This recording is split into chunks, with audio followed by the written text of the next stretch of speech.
Shalom, selamat malam semuanya dan salam cinta damai dari saya Perianto Zamasih. Dan malam hari ini sebelum kita memberikan komentar kita mengenai apa yang disampaikan oleh Bang Ade Armando, terlebih dahulu mari kita akan menyimak video yang satu ini dan ini dia videonya. Saya tiba-tiba saja jadi musuh orang Kristen. Ya tentu bukan semua orang Kristen, tapi orang-orang Kristen yang mendukung Israel dan membenci Palestina. Mereka marah karena saya buat setidaknya 3 video yang mengecam Israel dan tentu saja membela Palestina. Terus terang kemarahan orang-orang Kristen ini buat saya mengejutkan, mengherankan, membingungkan. Menurut saya bukti-bukti kejahatan Israel saat ini sudah sangat terang benderang. Bukti-bukti bahwa bangsa Palestina menjadi korban yang menderita juga teramat jelas terlihat. Tapi kok bisa-bisanya ada banyak orang Kristen membela Israel?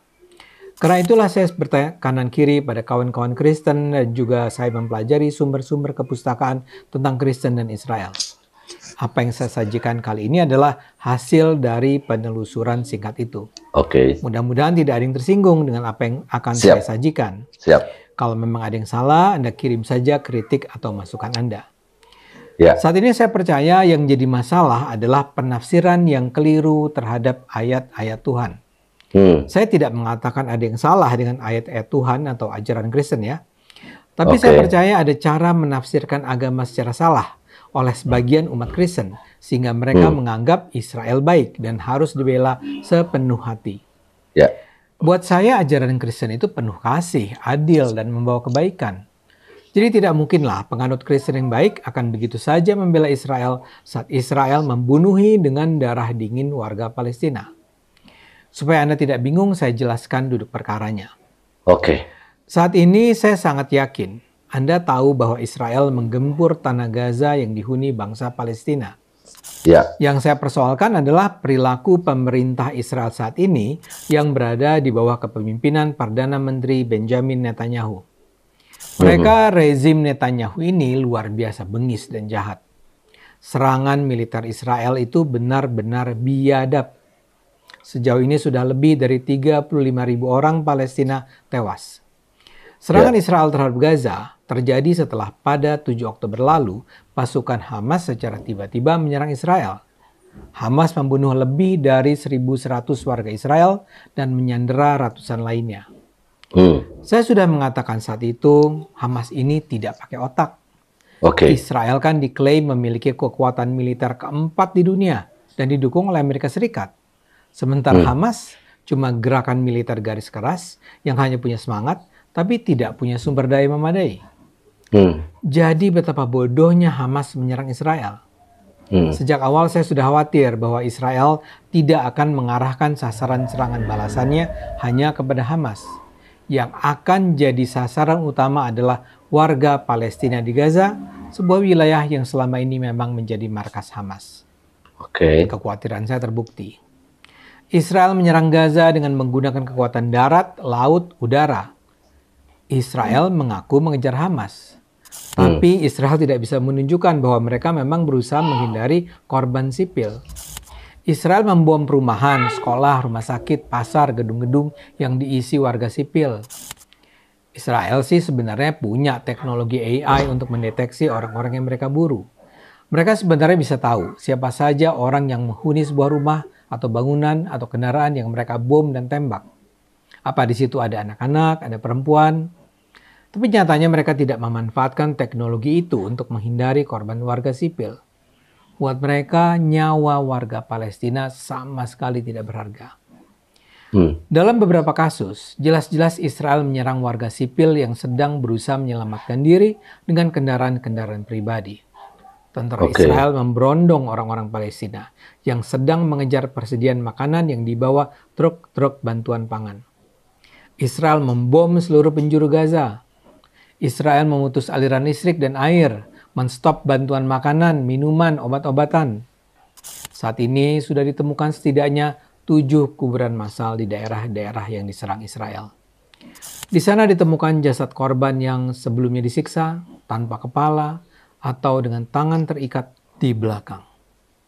Korban bukan saja mati dibom, ditembak, atau ditimpa reruntuhan, tapi juga kena kelaparan dan sakit karena bantuan kemanusiaan di blok mencapai para warga. Pekan lalu saja tersiar kabar tentang kekejaman Israel membantai tim bantuan kemanusiaan World Central Kitchen. WCK adalah organisasi relawan internasional untuk membantu orang-orang kelaparan. Mereka juga beroperasi misalnya di Ukraina. WCK beroperasi dengan sistematis. Sebelum mengirimkan makanan di Gaza, mereka selalu berkomunikasi dengan pasukan militer Israel. Jadi Senin lalu, ketika mereka membawa makanan untuk membantu pengungsi kelaparan, sejumlah mobil mereka diserang oleh Israel. Tidak mungkin Israel salah tembak karena sudah jelas di mobil mereka terlihat jelas logo. 7 anggota WCK tewas. Israel sudah menyatakan bersedia menghentikan serangan kalau para sandera yang ditahan Hamas dibebaskan. Sebaliknya, Hamas juga sudah menerima usulan gencatan senjata, tapi juga dengan meminta Israel melepaskan para tahanan Hamas di penjara Israel. Israel menolak dan melanjutkan serangan. Pemerintah Amerika Serikat juga sudah mengancam akan menghentikan bantuan kalau Israel terus menyerang masyarakat sipil. Israel menolak dan menyatakan kalau perlu mereka akan berperang sendirian tanpa bantuan siapapun. Anehnya, setelah penolakan Israel itu, Amerika Serikat tetap menyalurkan bantuan dana dan senjata bagi Israel. Saat ini juga sudah mulai mengemuka analisis bahwa serangan Hamas ke Israel itu adalah sebuah aksi yang disusupi kepentingan Israel. Jadi ada operator yang menggerakkan serangan Hamas ke Israel pada 7 Oktober agar Israel punya alasan untuk menghantam Gaza. Israel melakukan hukuman kolektif terhadap orang-orang Gaza atas kejahatan Hamas. Ini bukan perang Israel melawan Hamas. Ini bahkan bukan perang. Perang adalah kalau kedua kubu memiliki senjata. Ini tidak terjadi. Yang terjadi adalah genosida, penghancuran bangsa Palestina di tanah yang hendak dikuasai Israel. Inilah yang menjelaskan mengapa mayoritas negara di dunia mendukung resolusi PBB untuk menerima Palestina sebagai anggota tetap PBB. Inilah yang menjelaskan mengapa di Amerika Serikat saat ini berlangsung gerakan masif anak-anak muda sipil untuk mendukung Palestina. Jadi setelah mengatakan itu semua, mudah-mudahan Anda paham mengapa saya heran bahwa ada banyak orang Kristen di Indonesia yang justru mendukung Israel dan menyalahkan Palestina. Apa yang dilakukan Israel sepenuhnya bertentangan dengan ajaran Kristen yang saya kenal. Lalu apa penjelasannya? Seperti saya katakan, saya percaya yang terjadi adalah banyak orang Kristen yang salah menafsirkan ajaran kitab sucinya. Menurut seorang teman saya, di dalam Alkitab umat Kristen ada kitab Kejadian yang ditulis Nabi Musa pada sekitar tahun 1450 sebelum Masehi. Jadi lebih dari 3.400 tahun yang lalu. Di dalam kitab itu ada ayat Tuhan yang menegaskan bahwa siapa yang mengutuk Israel akan mendapat kutuk Tuhan. Dan yang memuji Israel akan dipuji Tuhan. Jadi kaum Israel itu dianggap sebagai kaum terpilih yang berada di jalan Tuhan. Karena itulah sebagian umat Kristen percaya mereka harus sepenuhnya mendukung Israel. Saya minta maaf sekali. Tapi saya rasa ini tidak masuk akal. Saya khawatir ini adalah penafsiran yang mungkin sekali keliru. Apakah yang dimaksud Israel dalam pernyataan 3.400 tahun yang lalu itu adalah Israel yang sekarang dipimpin Benjamin Netanyahu? Kalau memang Israel adalah kaum terpilih, apakah mereka memang akan selalu berada di jalan Tuhan? Apakah Israel identik dengan Yahudi? Kalau memang identik, lantas bagaimana kita menjelaskan bahwa di masa Yesus dulu justru para pemuka Yahudilah yang menghukum Yesus sehingga Yesus disalib? Atau kalau kita berkaca pada apa yang terjadi di Israel sekarang, kita akan menemukan fakta bahwa di sana berlangsung diskriminasi terhadap warga Kristen oleh kelompok garis keras Israel tanpa ada tindakan dari pemerintah. Itu misalnya disampaikan Dewan Gereja Dunia di Yerusalem tahun lalu. Bahkan beredar video yang memperlihatkan para rahib Yahudi meludahi tanah ketika sekelompok warga Kristen meninggalkan gereja di kota tua Yerusalem. WCC juga mencatat adanya sejumlah serangan terhadap gereja dalam beberapa bulan terakhir. Jadi benarkah Israel adalah kaum yang selalu diberkati Tuhan? Saya sih percaya tidak. Oke. Dan saya percaya kalau saudara-saudara umat Kristen mempelajarinya kembali, Anda akan tiba pada kesimpulan yang sama. Saya minta maaf kalau tafsiran saya keliru. Tapi percayalah, ini saya sampaikan untuk mencapai kebenaran bersama. Oke. Oke teman-teman, tadi kita sudah mendengarkan bersama apa yang disampaikan oleh Bang Ade Armando, dan izinkan saya pada kesempatan malam hari ini memberikan sebuah pandangan yang berbeda memang dengan apa yang disampaikan oleh Bang Ade Armando. Karena jujur saya kenal dengan Bang Ade Armando hanya di media sosial, tapi saya sangat senang sekali dengan beliau, ya, dengan narasi-narasi yang disampaikan olehnya di setiap podcast yang dimana beliau diundang sebagai narasumber, ya. Dan toleransinya juga sangat luar biasa sekali dan patut untuk dicontoh begitu. Tapi kali ini saya memberikan komentar singkat saya saja mengenai apa yang disampaikan oleh beliau. Tadi beliau mengatakan di videonya, kalau hari-hari ini banyak orang Kristen yang menafsirkan firman Tuhan dengan keliru. Ya, akhirnya banyak orang Kristen yang benci Palestina dan bela Israel. Dia mengangkat sebuah ayat dalam Kejadian, ya, Perjanjian Lama, siapa yang mengutuk Israel akan dikutuk, ya, siapa yang memberkati Israel akan diberkati. Menurut beliau ini adalah ayat firman Tuhan yang sudah tidak relevan di zaman sekarang ini. Dan beliau sampai mengatakan tidak masuk akal ayat ini, kok bisa gitu ya, sampai sekarang Israel diberkati oleh Tuhan.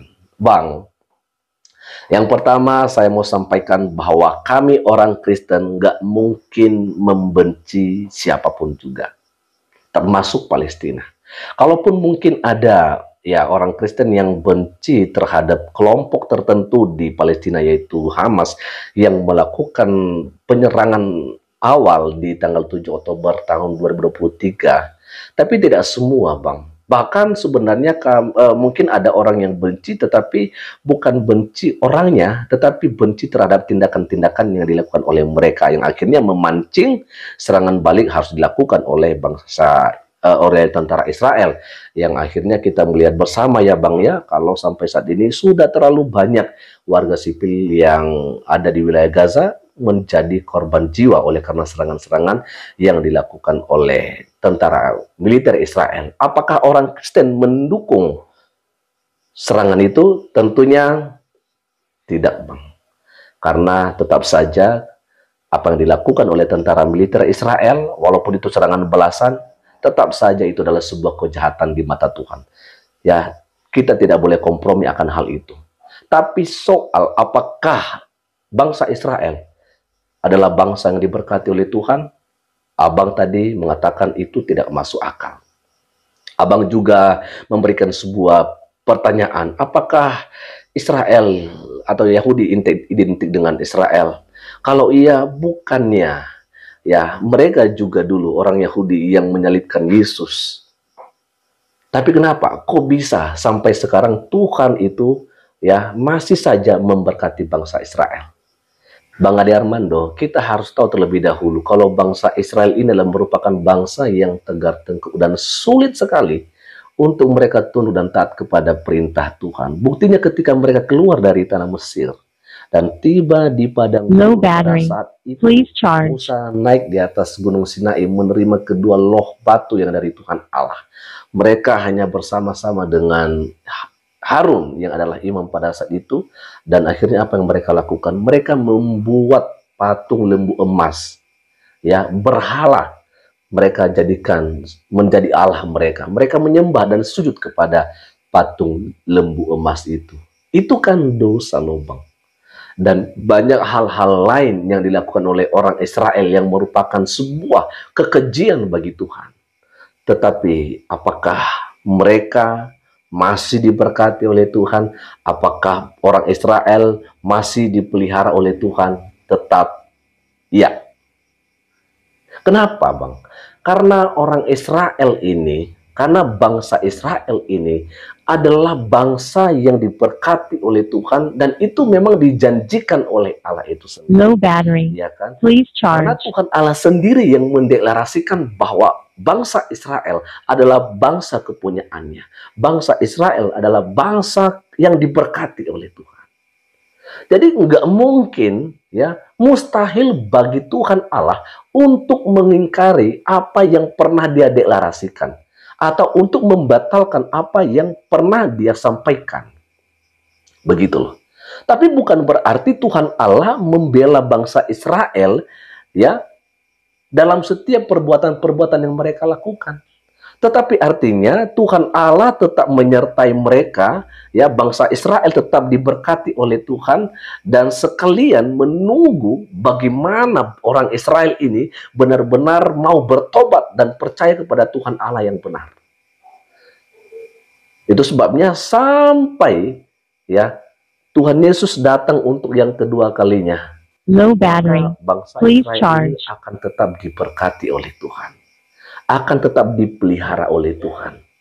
Ya, itu sebabnya Bang, kami sebagai orang Kristen yang mengimani, ya, kitab perjanjian lama yang juga diimani oleh orang-orang Yahudi, sulit bagi kami untuk mengutuk orang Israel, tetapi tidak membela mereka dalam kejahatan-kejahatan atau kekejian ataupun dosa yang mereka lakukan. Ya, jadi sekali lagi kami tidak pernah membela bangsa Israel atau orang Israel dalam tindakan-tindakan yang tidak benar, tetapi kami tidak berani untuk mengutuki mereka karena Allah yang memelihara mereka adalah Tuhan Allah yang hidup, yang kami kenal juga sebagai orang yang percaya kepada Tuhan Yesus Kristus. Sekali lagi, apakah relevan ayat yang Abang kutip itu? Saya mau sampaikan itu masih relevan sampai saat ini, bahkan sampai selama-lamanya. Oke Bang, nggak apa-apa. Kami juga tidak marah sama Abang. Abang mungkin mempunyai atau menafsirkan seperti itu, ya, tetapi bukan berarti tafsiran Abang yang benar. Justru saya juga harus mengatakan, ya, tafsiran Abang itu adalah sebuah kesalahan. Selamat malam, Tuhan Yesus memberkati kita semua. Shalom dan salam cinta damai dari saya, Perianto Zamasi.